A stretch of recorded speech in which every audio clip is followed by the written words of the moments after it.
ठीक। उसके बाद में जो सबसे बड़ी गलती एक और आती है आप लोगों के सामने, वो क्या आती है?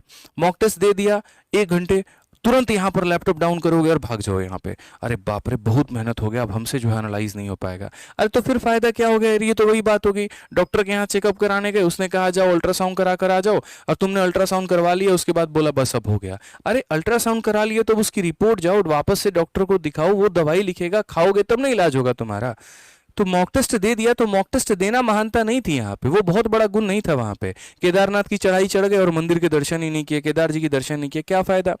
तो जब यहाँ पर मॉक टेस्ट दे दिया तो उसका एनालिसिस बहुत जरूरी है, उसको एनालाइज करना सीखो। वहां पे एक एक छोटी छोटी बारीकियों पर काम करो। 3 भाग होते हैं। पहला, जो सवाल तुम्हारे सही है उसको कैसे एनालाइज करें, जो गलत है उसको कैसे एनालाइज करें, और जो छोड़ दिए उसको कैसे एनालाइज करें। तो सही में क्या होगा? ऐसा तो है नहीं सारे सवाल सही किए थे और सारे बहुत कम समय में उड़ा दिए, बिल्कुल भी नहीं।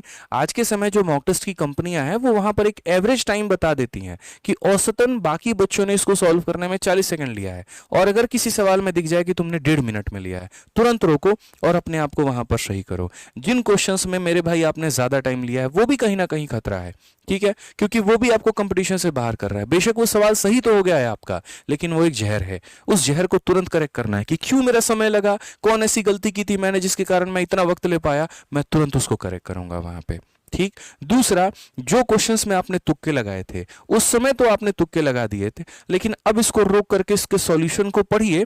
और यहां पर अगर मान लीजिए ऑप्शन नंबर ए आंसर है, इंग्लिश में जैसे क्या होता है, बच्चा क्या देखता है, अच्छा इस क्वेश्चन का आंसर ये है, बस बाकी के 3 ऑप्शन मेरे फूफा देखेंगे, वो देख लो यार, क्या पता आज क्वेश्चन जो है तुम्हारा एक तरीके से मोडिकम का सिनोनिम आया है, क्या पता कल के दिन जो बाकी 3 ऑप्शंस थे उनके ऊपर में आ जाए। तो एक डेप्थ एनालिसिस करो। 4 मॉक टेस्ट देने से बेहतर है एक मॉक टेस्ट का पूरा निचोड़ निकाल करके रख देना। सिर्फ उस ऑप्शन को मत देखो जो सही है, उसके नीचे के जो बाकी 3 ऑप्शंस भी है उनको भी पढ़ करके जाओ कि वो चीज तुम्हें आती है कि नहीं आती है, उस शब्द के मतलब पता है कि नहीं पता है। वो एक सही ऑप्शन नहीं, बाकी के 3 ऑप्शन जो है उनके मतलब क्या है, क्योंकि पेपर में कल के दिन वो भी क्वेश्चन के रूप में आ सकते हैं बन के, ध्यान रखो इस बात का, ठीक है।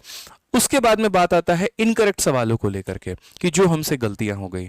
अब जो गलतियां हो गई वो क्यों हुई? क्या उसके अंदर में सिली मिस्टेक्स थे, कैलकुलेशन मिस्टेक्स थे, या वो कंसेप्ट से ही हम रूबरू नहीं थे? अगर वो कंसेप्ट से रूबरू नहीं थे तो तुरंत वहां पर क्या करो, मार्क पर एक तरीके से बुक मार्क का एक ऑप्शन आता है, वो मेरे भाई वहां पर कर लो, या एक मॉक टेस्ट की सेपरेट ही कॉपी बना करके रखो कि जिनमें सिर्फ जो गलतियां क्वेश्चन हुई हैं और इंपॉर्टेंट हैं उनको वहां पर नोट कर लिया, या जो इंपॉर्टेंट कंसेप्ट है उनको नोट कर लिया, ताकि पेपर के पहले सारा मॉक टेस्ट रिवाइज करके जाने की जरूरत नहीं पड़ेगी। अपने सिर्फ उन डायरी ऑफ मिस्टेक्स के ऊपर में काम करने की जरूरत पड़ेगी, और इसको कर लोगे तो बस मौज हो जाएगी आपकी, ठीक है। उसी तरीके से यहां पर जो इनकरेक्ट है उसमें जो तुक्के आप मतलब इनकरेक्ट तुक्के लगाने की वजह से जो चीज गलत हो गई आप वो भी देख करके जाओ, ये भी ज्यादा फायदेमंद होगा, ठीक है। तीसरा, अगर हम बात करते हैं यहाँ पर स्किप को लेकर के, जो क्वेश्चंस आपने स्किप कर दिए उनमें ये देख लो कि कितने ऐसे क्वेश्चन थे जो रेलिवेंट थे, आने वाले थे, पूछे जा सकते थे पेपर में, लेकिन आपने उसको स्किप कर दिया। उसको तो सबसे पहले सीखो भाई, क्योंकि आज अगर ये गलती हुई है तो बार बार होगी, और जब होगी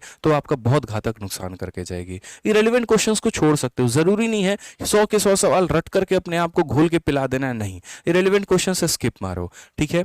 तो बेसिकली जैसे 1 घंटे का मॉक टेस्ट होता है तो लगभग 40 से 45 मिनट शुरुआती दौर में आपको उसके एनालिसिस में ही लग जाएगा, ठीक है, जिसमें सबसे ज्यादा जो वक्त लेगा वो इनकरेक्ट क्वेश्चन लेगा। उसके बाद में आपको करेक्ट क्वेश्चन के ऊपर में टाइम देना है, क्यों? क्योंकि इसको आपने पढ़ रखा है बहुत जल्दी से, तो थोड़ी बहुत चीजें देखनी होंगी, और यहां पर स्किप को तो बिल्कुल पढ़ा ही नहीं था, तो इसको आराम से टाइम लेकर के इसको सॉल्व करना, तो ये आपका वक्त लेगा, ठीक है। मेरे भाई याद रखना, शुरू शुरू में क्या होगा, आपको मॉक के एनालिसिस में बहुत टाइम लगेगा। जैसे मैं शुरू शुरू में मेंस के दिन में 1 से 2 ही मॉक टेस्ट दे पाता था, क्यों? क्योंकि मेरा 200 में 140 नंबर 130 नंबर आ रहा होता था, तो मेरा एनालिसिस में लंबा वक्त जाता था, मेरी गलतियां ज्यादा होती थी। लेकिन जब एक वक्त में मेरा स्कोर 160 170 180 तक जाने लगा, उन केस में मेरी गलतियां कम होने लगी, और गलतियां कम होने लगी तो मेरा एनालिसिस का जो टाइम होता था वो मेरा कम लगता था, जिसके कारण मेरे नंबर ऑफ मॉक टेस्ट बढ़ गए। तो गलतियां ज्यादा होंगी, एनालिसिस में समय ज्यादा लगेगा, गलतियां कम होंगी, समय भी कम लगेगा। तो इस बात का ध्यान रखो, अपने आप को सैचुरेशन पॉइंट पर लेकर के आओ कि अब गलतियां मेरी कम होंगी, सिली मिस्टेक्स मेरे कम होंगे। नहीं तो पेपर के 2-3 सिली मिस्टेक्स है ना, सीधा इनकम टैक्स दिल्ली में बैठे होते और उसको उठा करके कोयम्बटूर में तुमको फेंकेगा, अब पूरा जिंदगी तुम पछताओगे। नौकरी तो कर रहे होगे, पैसा तो आ रहा होगा, बीवी बच्चे माँ बाप सबसे दूर बैठे होगे, और अकेले दुनिया अपनी जी रहे होगे, ठीक है। तो ये बात का ध्यान रखो यहाँ।